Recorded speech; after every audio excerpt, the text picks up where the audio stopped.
when one's consciousness is almost covered, one may see many unfavorable things which cause disturbance or anxiety. But upon awakening, although he remembers what happened in the dream, he is not disturbed. Similarly, the position of self realization or understanding of one's real relationship with the Supreme Lord makes one completely satisfied. And the three modes of material nature, which are the cause of all disturbances, cannot affect him. In contaminated consciousness, one sees everything to be for his own enjoyment. But in pure consciousness or Krishna consciousness, he sees that everything exists for the enjoyment of the supreme enjoyer, meaning Krishna. That is a difference between the dream state and wakefulness. The state of contaminated consciousness is compared to dream consciousness, and Krishna consciousness is compared to the awakened stage of life. Actually, as stated in Bhagavad Gita, the only absolute enjoyer is Krishna. One who can understand that Krishna is the proprietor of all the three worlds and that he is the friend of everyone is peaceful and independent. As long as a conditioned soul does not have this knowledge, he wants to be the enjoyer of everything. He wants to become a humanitarian or philanthropist and open hospitals and schools for his fellow human beings. This is all illusion, for one cannot benefit anyone by such material activities. If one wishes to benefit his fellow brother, he must awaken his dormant Krishna consciousness. The Krishna consciousness position is that of Pratibuddha, which means pure consciousness. Okay, that is verse into 3, chapter 27, and verse 26. Verse 25. And that verse says, in the dreaming state, one's consciousness is almost covered, and one sees many inauspicious things. But when he is awakened and fully conscious, such inauspicious things cannot bewilder him. Okay, well, yeah, sometimes people have a a a dream, and in the dream, uh, they might be chased by a lion, and sometimes even while the person's sleeping, he it says lion, lion. But if someone's sitting next to him and he doesn't see any lion, so there are, let's say, uh, dreaming. Sometimes dreams are very, like, say, full of suffering, and sometimes there are dreams that people imagine themselves, in some uh, spiritual paradise. Okay, so everything depends on what it says. When one's consciousness is almost covered, one may see many unfavorable things which cause disturbance or anxiety. But upon awakening, although he remembers what happened in the dream, he is not disturbed.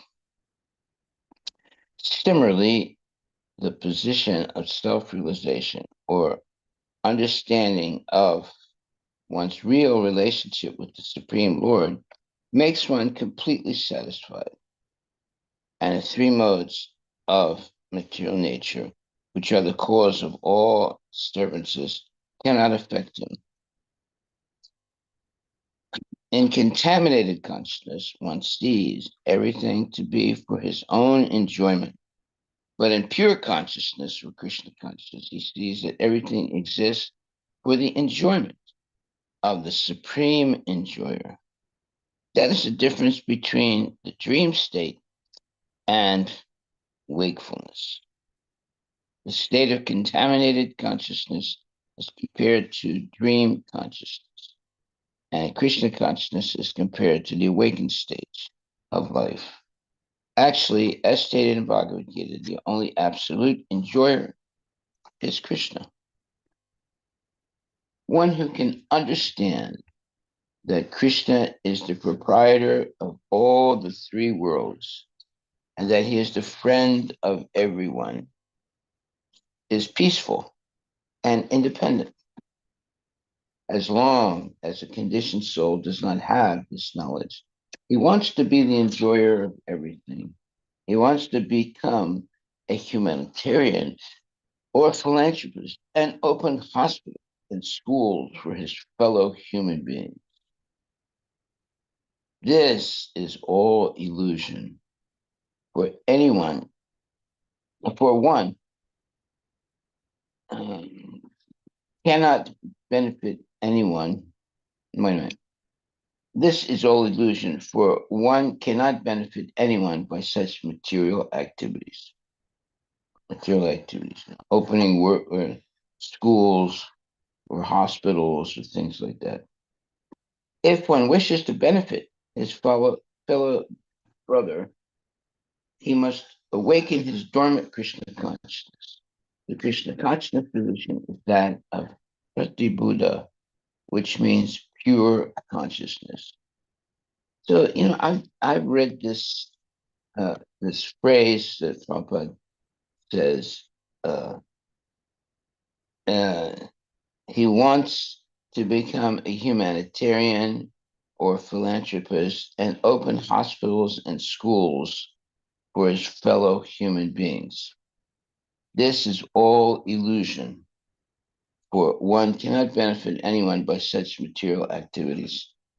So, is it a bad thing to open to be a humanitarian or a philanthropist? Philanthropist means you give money to people, and humanitarian means that you're interested in helping your fellow human beings. Uh, and he wants to be the enjoyer of everything. He wants to become a humanitarian or philanthropist and open hospitals and schools for his fellow human beings. This is all illusion, for one cannot benefit anyone by such material activities. Okay, opening up hospitals and schools for his fellow human beings. Well, they're going to learn mundane subjects in the hospital, and in the schools and in the hospital. They're going to be sometimes healed of their sicknesses, but it's a temporary thing. It's not really a solution. So to become a humanitarian means you're concerned about the welfare of human beings, or a philanthropist. That means uh, you're giving donations or material help to people, and opening hospitals and schools for his fellow human beings. Prabhupada says this is all illusion. Did Prabhupada ever open a hospital? No, not that I know of. Did he? Um, did he actually open a school? I don't remember him doing that.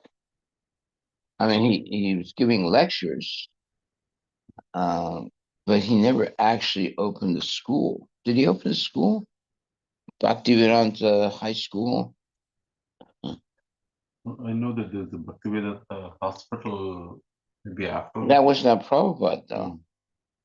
That was others. Devotees did that. And here it says, this is, he says that as long as a conditioned soul does not have this knowledge, he wants to be the enjoyer of everything. He wants to become a humanitarian or a philanthropist and open hospitals and schools for his fellow human beings. This is all illusion, for one cannot benefit anyone by such material activities. If one wishes to benefit his fellow brother, he must awaken his dormant Krishna consciousness. The Krishna conscious position is that of Pratibuddha, which means pure consciousness.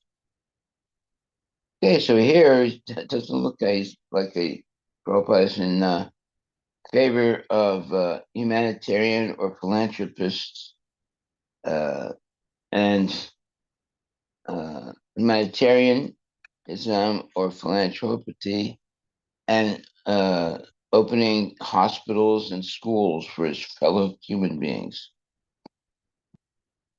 Someone's knocking on the door. Yeah.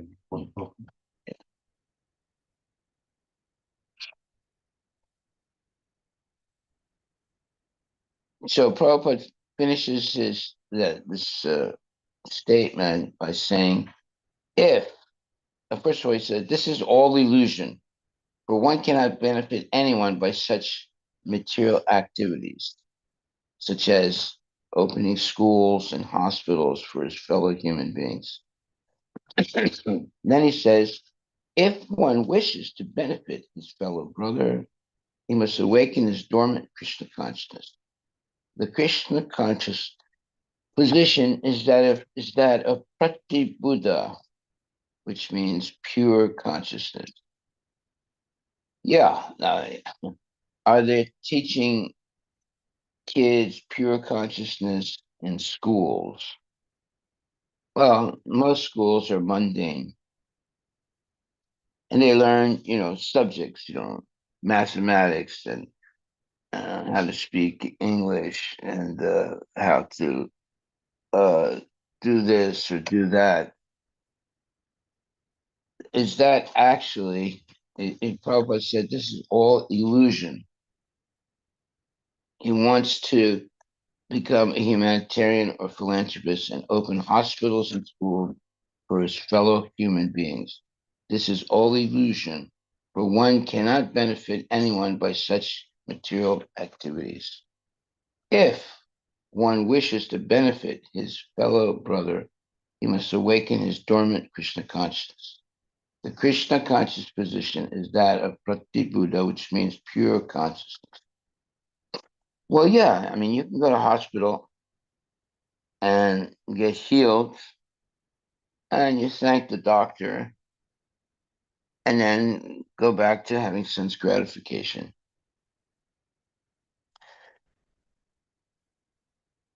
Therefore, uh, Prabhupada would consider that, uh, all illusory, because one cannot benefit anyone by such material activities.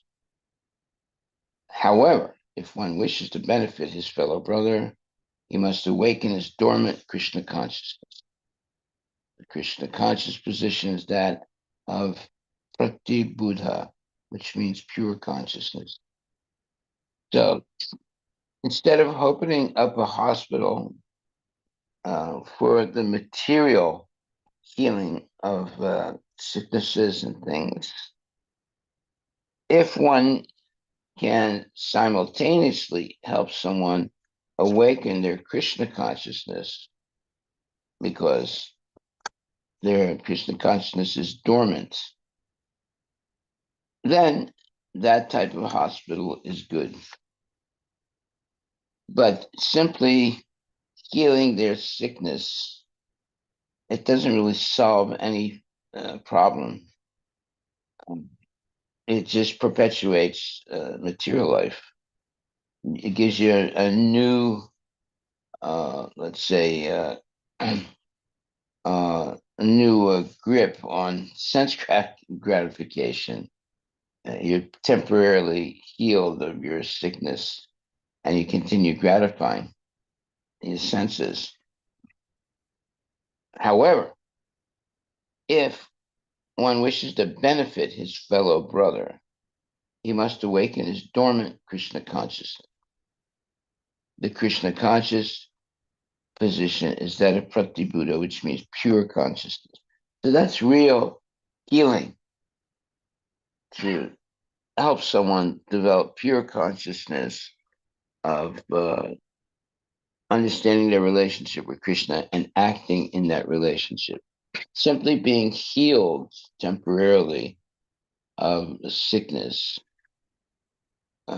doesn't really solve the human problem. It just perpetuates it, or just gives it a little bump of a few more years, maybe. But if you actually teach one, and Prabhupada said, this is all illusion, for one cannot benefit anyone by such material activities. If one wishes to benefit his fellow brother, he must awaken his dormant Krishna consciousness. The Krishna conscious position is that of Pratibhuta, which means pure consciousness. Well, these are important statements here. It might be hard for materialistic people to understand these statements that Prabhupada is making, but Prabhupada is always speaking the truth. The uh, what differentiates a materialist person from a spiritual person is that ultimately the spiritual person will always be engaged in devotional service. And a materialistic person who might be very, very sick and is cured by a doctor goes back just being a Vishayi, or just working for his own self aggrandizement and self satisfaction, or self uh, sense gratification. So, what good is that type of healing of a person? You didn't. The doctor doesn't help the person become a devotee. He simply prolongs that person's stay in the material world. Uh, so the real doctor will not only heal the disease, but also teach a person how to become free from the cycle of birth and death. That's a real doctor. So that's why Prabhupada says here, as long as a conditioned soul does not have this knowledge, what knowledge is that? One who can understand that Krishna is the proprietor of all the three worlds and that he is the friend of everyone is peaceful and independent. As long as a conditioned soul does not have this knowledge, he wants to be the enjoyer of everything. He wants to become a humanitarian or a philanthropist and open hospitals and schools for his fellow human beings. This is all illusion, for one cannot benefit anyone by such material activities. If one wishes to benefit his fellow brother, he must awaken his dormant Krishna consciousness. The Krishna conscious position is that of Pratibhuta, which means pure consciousness. Well, pure consciousness means no material desires, only desires to please Krishna. The Mayavadi says no desires, and the devotee says no material desires, but having pure desires to please Krishna. That's a major difference between the Mayavadis and the devotees. So, no desires does not solve the problem of birth and death, but purified desires to please Krishna, that can help everyone attain uh, love and devotion for Krishna. Okay, any questions?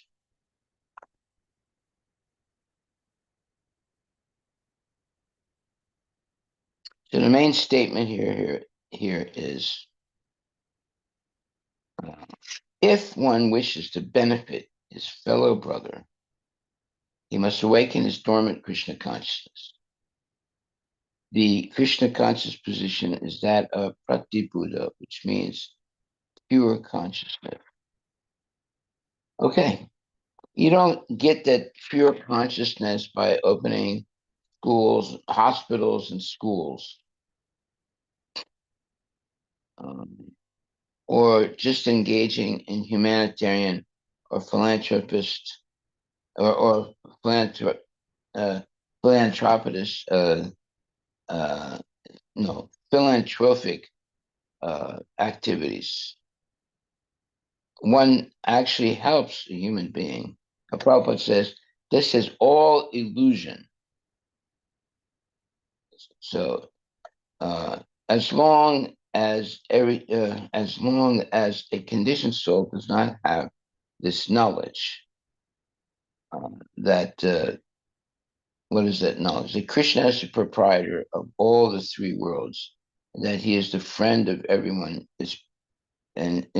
and that gives one peacefulness and independence. As long as a conditioned soul does not have this knowledge, he wants to be the enjoyer of everything. He wants to become a humanitarian or philanthropist and open hospitals and schools for his fellow human beings. This is all illusion, for one cannot benefit anyone by such material activities. If one wishes to benefit his fellow brother, he must awaken his dormant Krishna consciousness. Krishna consciousness position, that of Bhakti Buddha, which means pure consciousness. So instead of opening up a hospital or, uh, let's say, school, it's better to open a temple and teach people to be Krishna conscious. And in that way, they're not in an illusory state. So, if you open a hospital, someone comes in, they're very sick, and then maybe there's some good doctors, and they heal the person, and the person lives another 4 years. That didn't really solve the problem. But if a person is taught to be a devotee, that's a real hospital, right? He's healed of his real sickness. The sickness is forgetfulness of Krishna, and then uh, being in a state of, by forgetting Krishna, one stays in a state of illusion, and that's why it says, Prabhupada says,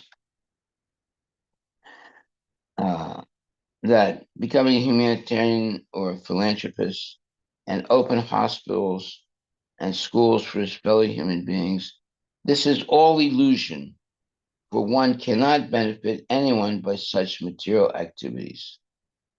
If one wishes to benefit his fellow brother, he must awaken his dormant Krishna consciousness. The Krishna consciousness position is that of Pratibuddha, which means pure consciousness. So you can, the doctor can heal a person's sickness, but it doesn't necessarily give a person pure consciousness, understanding one's relationship with Krishna and acting in that relationship. That means that, you get an injury, you go to the hospital, let's say you have a broken arm, and they put a cast on your arm, and then you come home and continue watching television, eating meat, and doing all sorts of things that you did before. It didn't really solve any problem. It just prolongs the problem.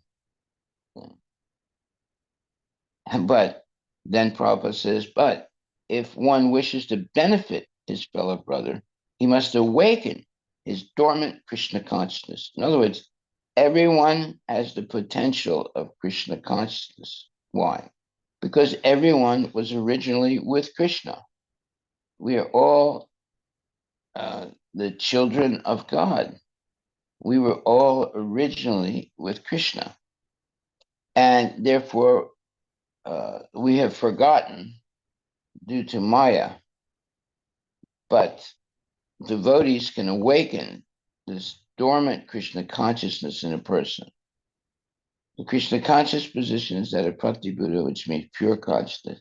So you can help to purify the consciousness of a person, and now they can have a spiritual life. Just healing a person so they can continue eating, sleeping, mating, and defending is not really a solution to human life or human problems.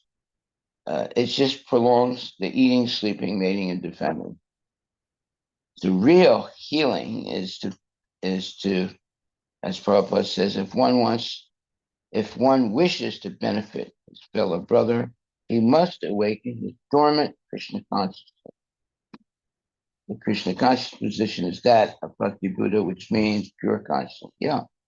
So everyone has consciousness, but mostly people's consciousness is contaminated by all kinds of speculations and dreaming of sense gratification and desiring sense gratification and so forth. All that is an illusion. One cannot benefit anyone by such material activities. If one wishes to benefit his fellow brother, he must awaken his dormant Krishna consciousness. Here it is. That's what we're trying to do. Krishna consciousness, to awaken people's dormant Krishna consciousness. Everyone was originally with Krishna. Just like everyone was originally with their mother or with their mother who gives birth to the baby. In the same way, we were all originally with Krishna. We've all been, let's say, we all come from Krishna. We are all part and parcel of the Lord. That's a real identity. So you want to benefit someone. You don't really benefit them uh, by healing, a broken arm or helping them with a toothache or whatever. It gives them some temporary relief, but it's not solving the problem. But if you help someone become Krishna conscious, that can give them sustained, let's say, benefit, and it's something that is tangible. It's something that is going to be permanent. So if you help someone become Krishna conscious the rest of their life, that's real gift of health and benefit. But you simply heal their broken arm and they go merrily on having sense gratification. You didn't really do something that's actual uh, humanitarian activity. You simply prolonging their period of sense gratification. So these are things you have to think about deeply. Mhm. Um, Sometimes people say, "Oh, well, this doctor saved my life." Okay, but actually, all he did was prolong a person's life of sense gratification. Did the doctor help someone become a devotee? Most doctors don't do that. they can fix, broken arms and legs. They can maybe stop someone from having cancer, things like that. But that didn't solve the human, let's say, problem of birth, death, old age, and disease. So the real doctor, you could say Prabhupada was a real doctor because he gave the devotees the opportunity to free themselves from the cycle of birth and death. That's a real doctor. Simply healing a broken arm so that a person can engage in more sense gratification is not really healing them of the real disease. The real disease is forgetfulness of Krishna. Okay, are there any questions about this? Checked. Yeah, Srila Prabhupada did not prioritize opening hospitals or conventional schools as his main mission. Instead, his focus was on reviving and spreading Krishna consciousness worldwide. He emphasized spiritual education, recognizing it as the ultimate solution to human suffering. He, however, supported educational initiatives that aligned with Krishna consciousness and Vedic principles. For example, he inspired the establishment of Gurukulas, the traditional Vedic schools, to train children in spiritual values alongside basic education. In 1972, they established the first ISKCON Gurukul. But its focus was on character development, devotional service, and scriptural study. And with respect to hospitals, Srila Prabhupada did not focus on opening hospitals as he believed the ultimate goal of life was to address the spiritual health rather than merely the physical health. He explained that material suffering such as disease is a result of ignorance and misuse of the free will. By cultivating Krishna consciousness, one transcends material suffering. There are cases where he did not oppose medical care or appreciated its utility, but if devotees wanted to open a hospital as part of serving Krishna, he encouraged them to integrate Krishna consciousness into the facility, ensuring it served as a place of spiritual as well as physical healing. The primary focus has always been spiritual awareness or the pure consciousness. Very good. So, is there a Bhakti Vedanta hospital? There is one in Mumbai, but there it's they primarily care for almost like first of all it's all free, I understand, and then secondly it is to care for the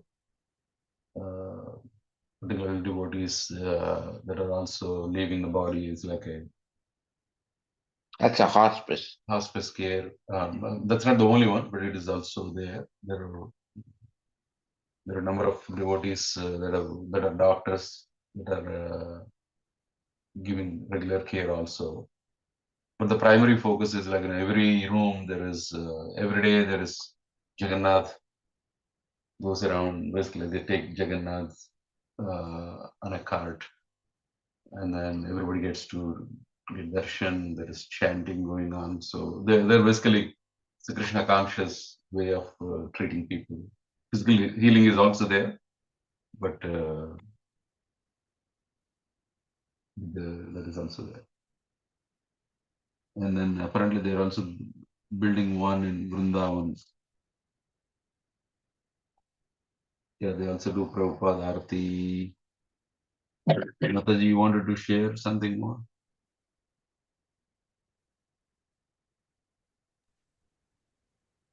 Okay, so doctors also give prasadam to patients. and sweet laddus. So, but it's something that they do as part of the regular activity of only healing physically, but also educating them on the Krishna conscious lifestyle as well as the experience devotional service. Yeah.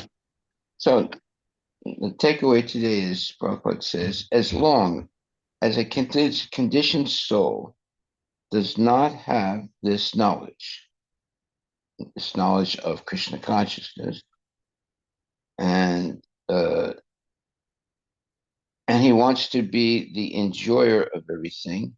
He wants to become a humanitarian or philanthropist and open hospitals and schools for his fellow human beings. This is all illusion, for one cannot benefit anyone by such material activities. If one wishes to benefit his fellow brother, he must awaken his dormant Krishna consciousness. The Krishna consciousness position is that of Prati Buddha, which means pure consciousness. And one day, long time ago, I went with a friend of mine to see someone in a hospital. and and this friend of mine had, I didn't know this at first, but he had a bottle of whiskey hidden in his coat. So when we get to the hospital, it was one of these, uh, like a poor man's hospital. Everybody's in one big auditorium, and there's nobody has a private room. And this was in Paris. And when we get there, the uh, the person I was with, right away takes a bottle of whiskey and puts it underneath the the bed, or the clo gives it to the man, but in a secret way, so nobody sees it. and uh, and then the man that was really sick in the hospital, he thanks him. Right. So now he has a bottle of whiskey but well, that's why he was in a hospital in the first place, because he was a drunk guy that fainted in some street or public place, and they rushed him to the hospital, right? And now his friend is coming and giving him secretly giving him a bottle of whiskey, you know, completely ridiculous. And uh, the sick guy just thanked him. Thank you very much. Yeah, terrible. If one wishes to benefit his fellow brother, he must awaken his dormant Krishna consciousness. Okay, well, that is our takeaway today. Mm. Everything else, this humanitarianism, this philanthropy, opening hospitals and schools for fellow human beings, this is all illusion. Like, I'll give you an example. All these major colleges, like Harvard, Princeton, they all were opened by priests, by Christian priests. And but today, if you go to Harvard University or Princeton University, they're all Mayavadis and sense gratifiers, the teachers and the students. They're not being taught anything spiritual at all. Um, but they were started by priests. Why don't you look that up? Mhm.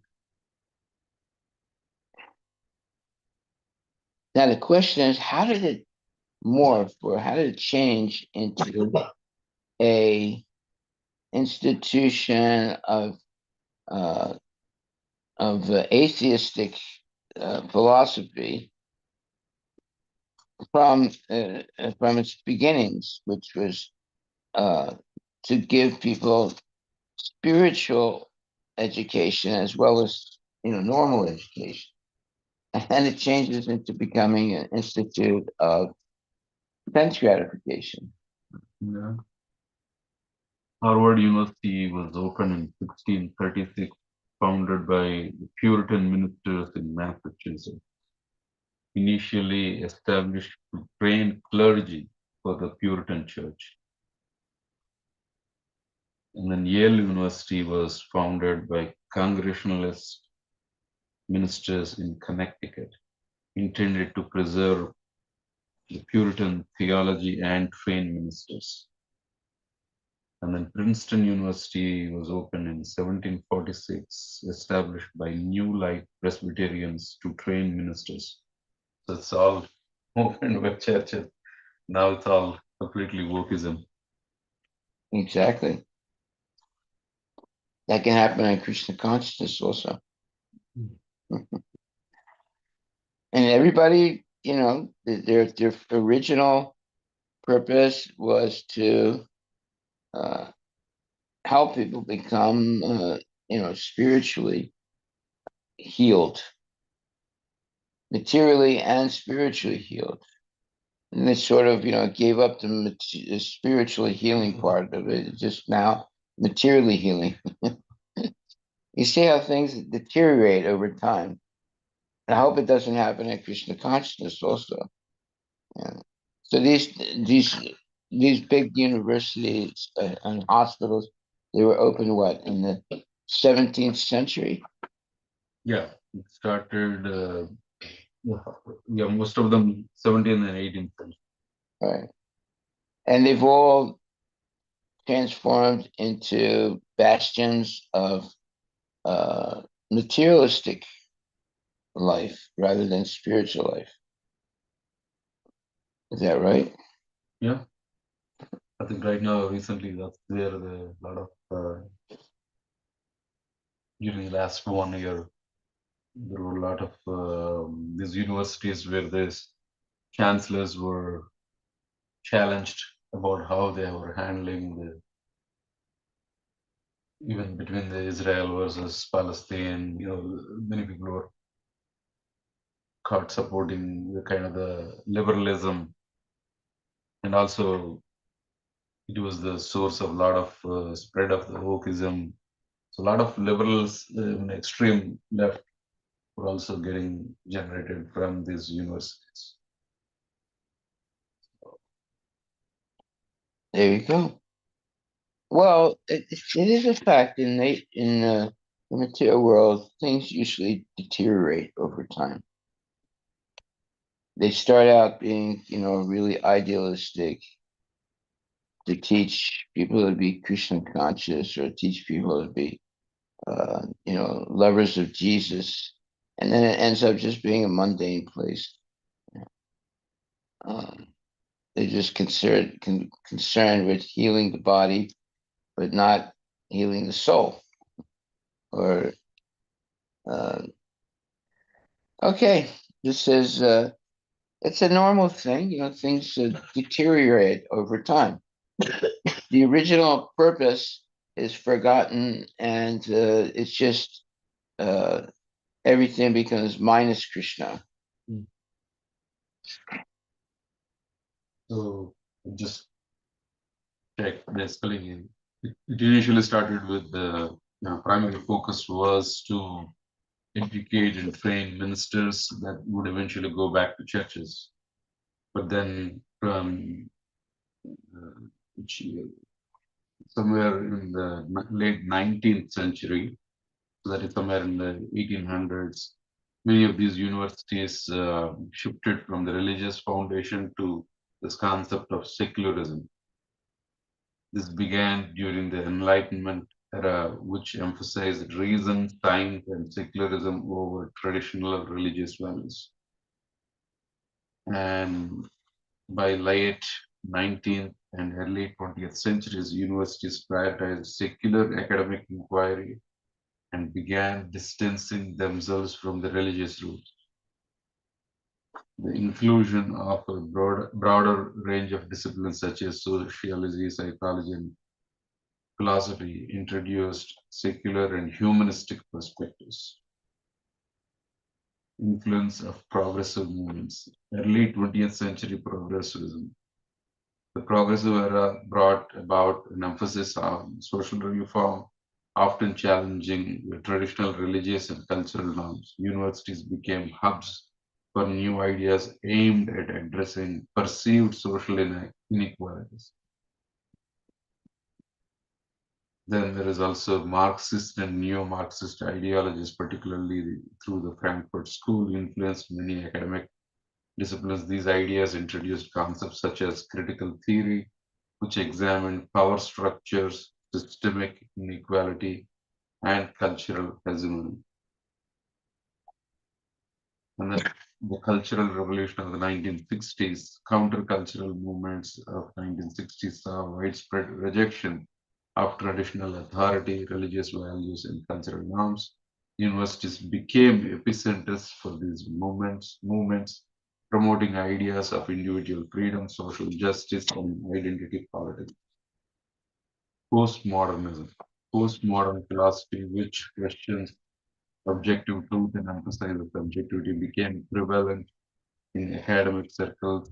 This paved the way for ideologies that focus on social constructs and identity as the primary frameworks for understanding society. And that's a subtle way of saying they transfer the education from learning about the soul to learning about the body. They went from soul knowledge to body knowledge. Yeah. So there's also funding, influences how government was funding, corporate and media alignment. So all these things started putting other types of external pressures to change. The emphasis Yeah. from spirituality to materialism.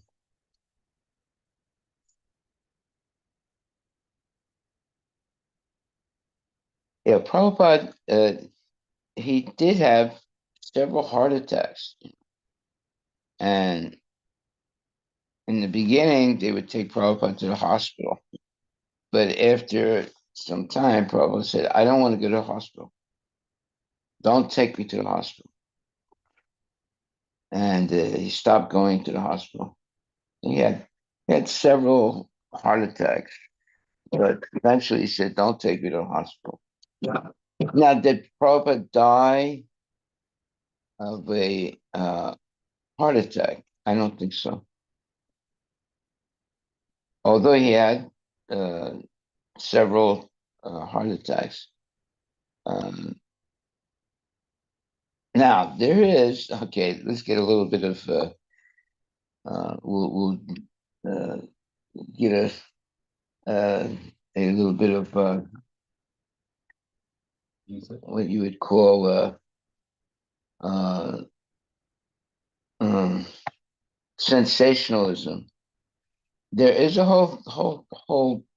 There are a bunch of devotees that believe Prabhupada was poisoned, and they have what they call evidence of it. Uh, they took physical examination of his hair. Uh, some devotees were able to have, get some hair from Srila Prabhupada. And they found that he had high levels of toxic uh, things in his hair examination. And then they've developed this whole, theory that Prabhupada was poisoned. He did not die naturally. He was actually poisoned. But anyway, uh, everyone's going to die one way or the other, right? But Just the thought that someone might have poisoned Prabhupada is like, horrible thought. But there's a whole group of people that are convinced of this, and they have their, so-called evidences that that's what happened to Prabhupada. And by the way, Prabhupada did make a statement when he was very, very sick that he did say that I feel as if I've been poisoned. Look that up. Yeah. In later years, some devotees pointed to audio recordings made during Srila Prabhupada's final days where he appeared to say phrases like someone has poisoned me. This led to speculation that he might have been deliberately harmed. Some hair samples of Srila Prabhupada were analyzed decades later, and elevated levels of certain metals like cadmium were reportedly found. This fueled allegations of poisoning, though the findings remain inconclusive due to limitations of retrospective analysis. In other words, you couldn't exhume Prabhupada from his death, from his burial, and analyze his, have a new autopsy. When he left his body, he was immediately put in in a grave. Right? So, in order to understand or get the actual, some devotees had examples of Prabhupada's hair, and from that they did some scientific research on their hair examples of Prabhupada, and they saw that there was high levels of cadmium and other toxic things in his hair. So, and to actually have the real proof, you would have to exhume or take Prabhupada's body out of his samadhi and do more research on it. No one's going to do that.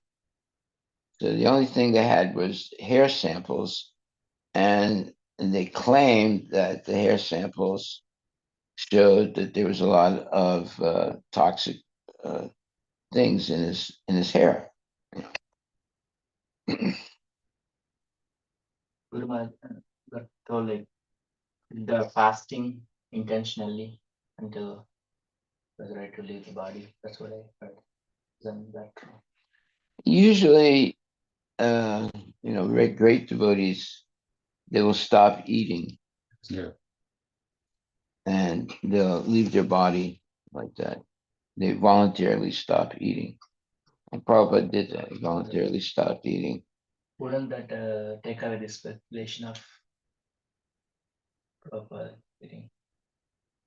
Yeah, but if you have hair samples of Prabhupada and you have, forensic examination of the hair samples, and it shows a lot of cadmium and other toxic uh,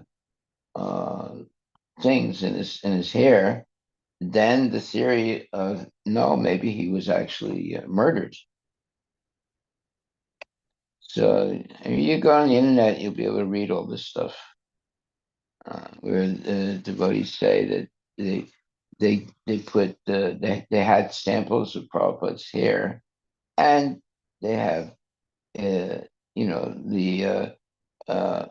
what you call these doctors who can do this type of hair examination, and the doctor's report was that there was a lot of toxic material in his hair. You can look it up.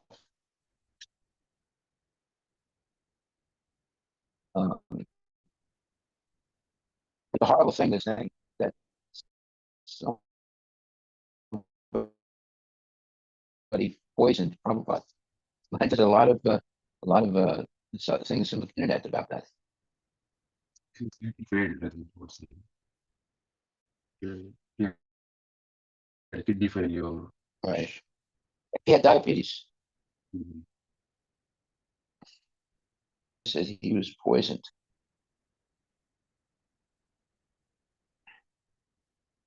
A horrible thing to think of.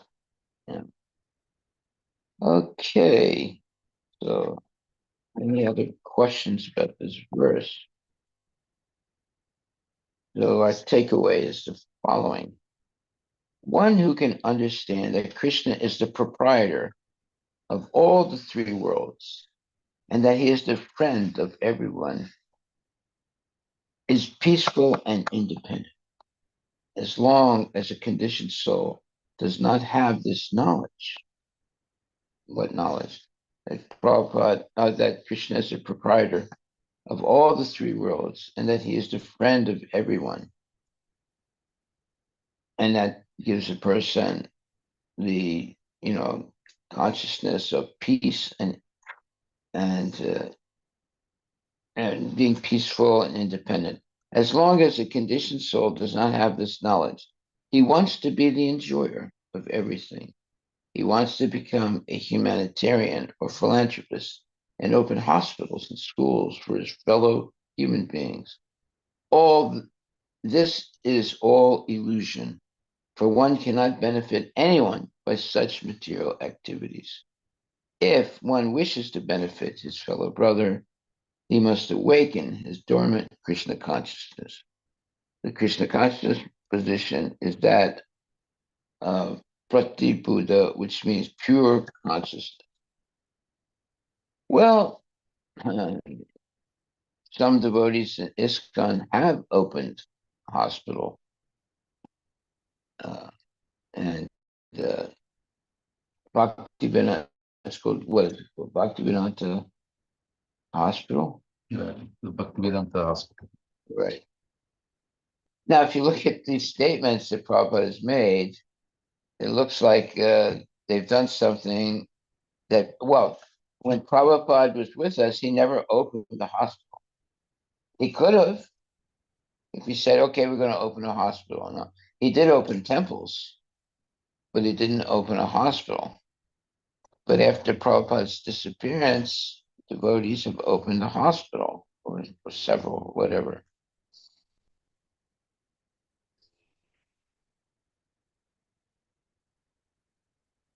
And he says here that as long as a conditioned soul does not have this knowledge of Krishna consciousness, he wants to be the enjoyer of everything.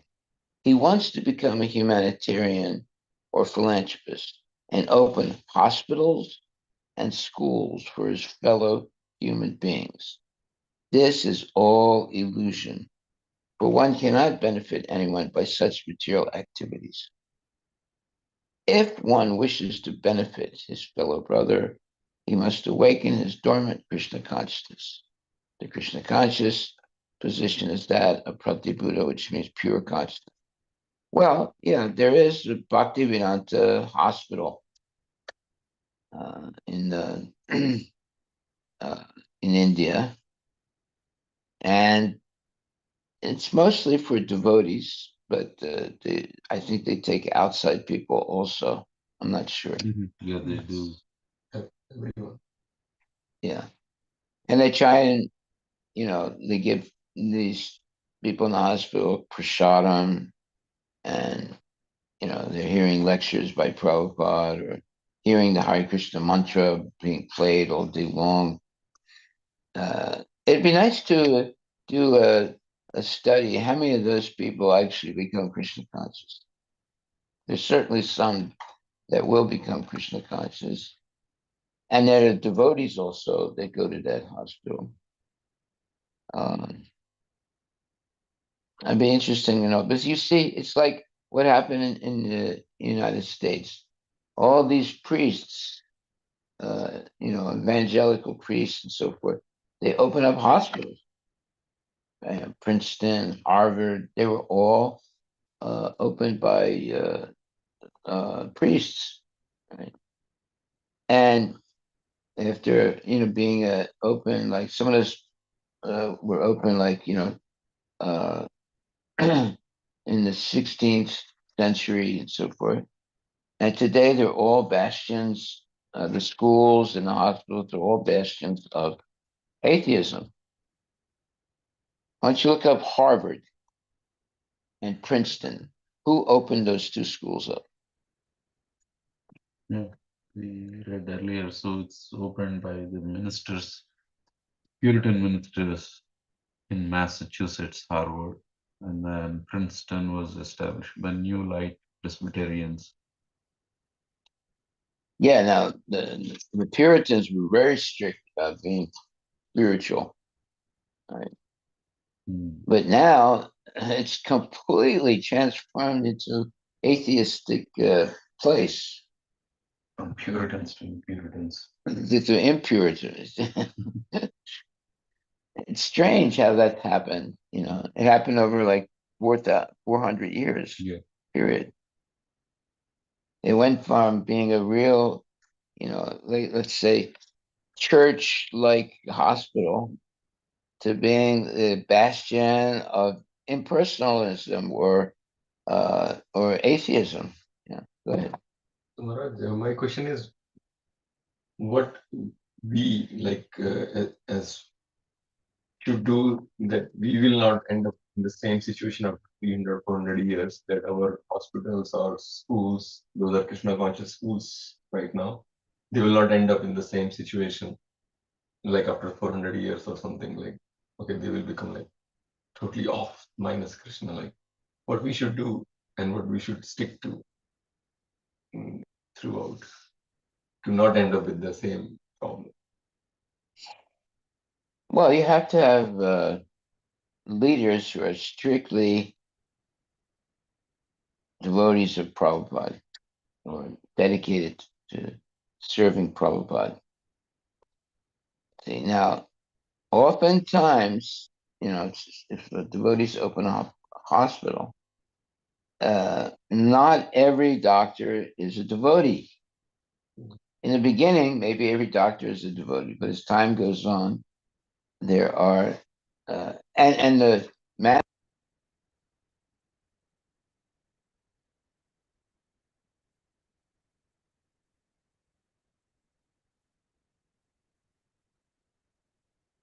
by little it changes. You have a materialistic person who becomes the chief director of the hospital. Some of our temple services are done by outsider, right? Yeah. So the dilution is starting like internally, slowly, and then the leader will become like non-devotee, and then it's hold down. Yeah. So basically, we should stick to the devotee teachers or the devotee management so that it will continue. And whenever you have a large institute, you'll end up hiring non-devotees because not all the devotees have the education to, perform surgery and things like that. So they end up hiring non-devotees and then hoping to make them into devotees. And some of them may become devotees or devotee friendly, but over a longer period of time, the erosion of the original purpose, takes place, and now it becomes an institute of impersonalism or atheism. And that's what happened with Harvard, Princeton, all those big colleges were all started by priests. And now they're, bastions of impersonalism or atheism. You see how things deteriorate over time. You would have to have very dedicated people not to go down a slippery slope, right? To go from Puritanism or pure Krishna consciousness to something that's completely the opposite. So there's this theory. There's everything starts out pure, and then it ends up the opposite.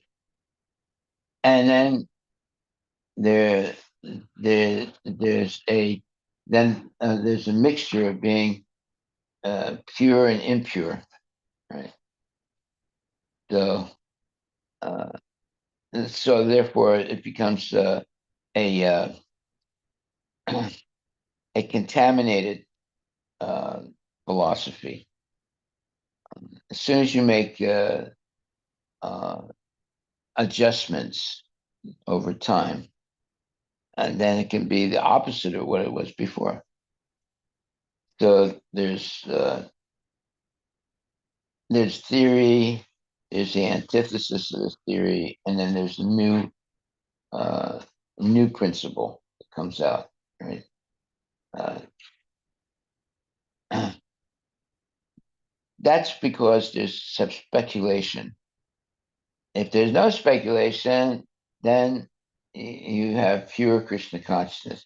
When people start speculating, they make a hybrid type of philosophy, and eventually it can end up being the opposite of what it was originally. Right? So you have to be very, very careful. And just like, some people have said that Prabhupada was a 19th century person, but now we're in the 20th century or 21st century. So he didn't understand things. They actually have come up with this theory that, Prabhupada was a 19th century person. And therefore, he didn't really understand how the culture had changed. And we have to adapt to the changes of culture. And, uh, and there are devotees that believe that.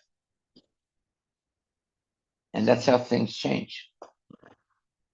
Well, going back to your other thing, I think I probably read it somewhere that maybe it's just like there was some argument between Srila Prabhupada and the Christians when they came to Seattle. Obviously our movement was growing very rapidly at that time. There was concern slash resistance from other religious groups, and that maybe some of them may have infiltrated intentionally into the Krishna conscious movement to harm the movement as well as Prabhupada. What are your thoughts on that? Well, the government did put in proxy people in Krishna consciousness just to spy on it. There's no doubt about that. This other thing that people join Krishna consciousness purposely to try and derail it. Mm-hmm. That may be true. I don't know. There's all kinds of devotees that joined. Probably about not quite 5,000 devotees, and obviously there were some devotees who were not really serious, and they might have had a a program of trying to destroy Krishna consciousness.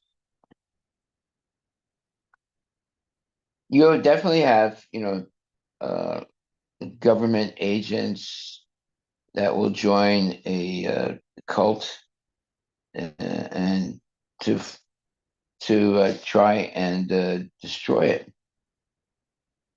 It happens a lot. There have always been devotees who were not serious about practicing Krishna consciousness. And some of them might have been plants by the government or the CIA or something to derail Krishna consciousness, put it on a false trajectory. Mm.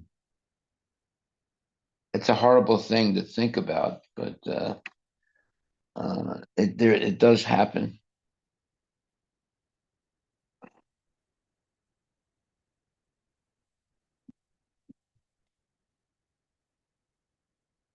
Any questions online here?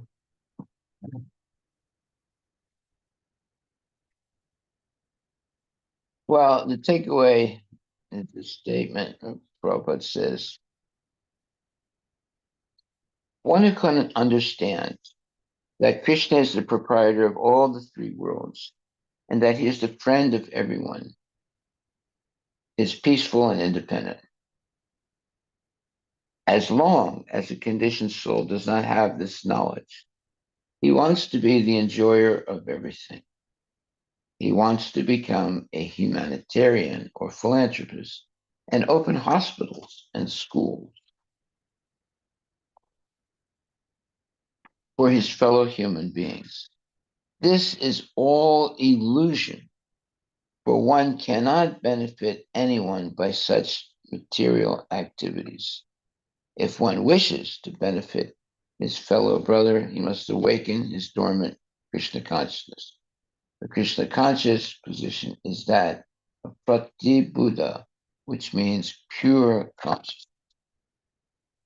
Okay, so looks like Prabhupada was not in favor of becoming a humanitarian or philanthropist and opening hospitals and schools for his fellow human beings.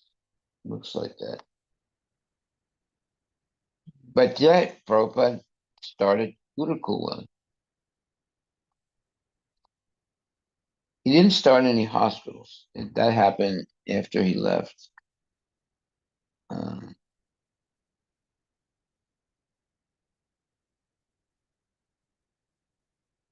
but he did start schools, and some of them failed because the teachers were not vetted carefully, and they turned out to be child molesters. That caused a havoc in the movement.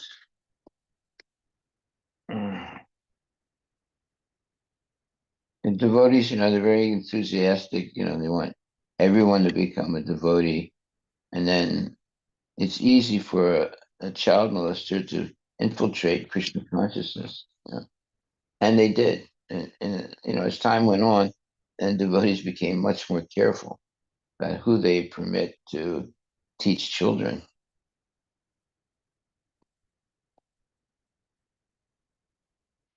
Okay, so I guess we'll stop there. Unless there's any question.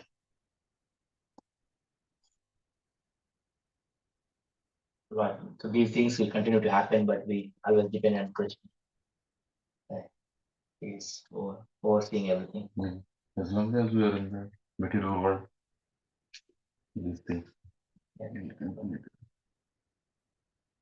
Well, previously devotees were, letting anyone join Krishna consciousness without really vetting them. Big mistake. Is it because anything that comes in contact with fire gets purified? Is that why? Is that one of the drives why we were alone, waiting? Not really. The devotees were so anxious to make devotees that they didn't really vet them. So a whole bunch of people joined because they saw the opportunity of molesting children. They became teachers, and they molested children, and then they taught the children how to molest other children. So it's just a horrible situation. In a Gurukul, it was horrible. Even when Prabhupada was present. Now they're much more careful. Yeah, there's systems in place now. Yeah. I think there is a background check done, and then there is the child protection office. Right. Yeah. And systems have been built now, given Yeah. the thing. So Still, there's some problems still, but yeah. much less than before. So anybody could come and end up being a teacher and have access to little kids.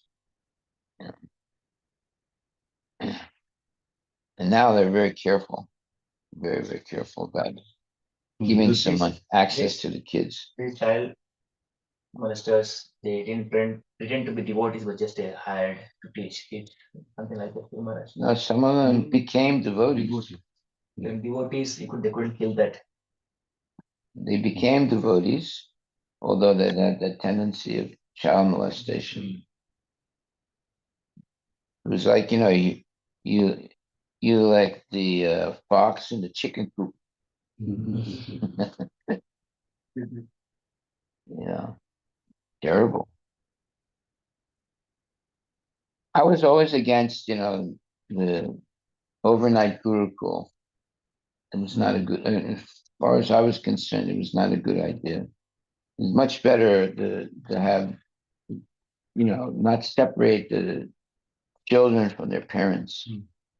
And now you put them in these, 3-year-old children in a gurukul where the mother and father are not there, right? They have a mother and father, but they separate the mother and father from the child. I don't think that's a good model at all. I was always against that.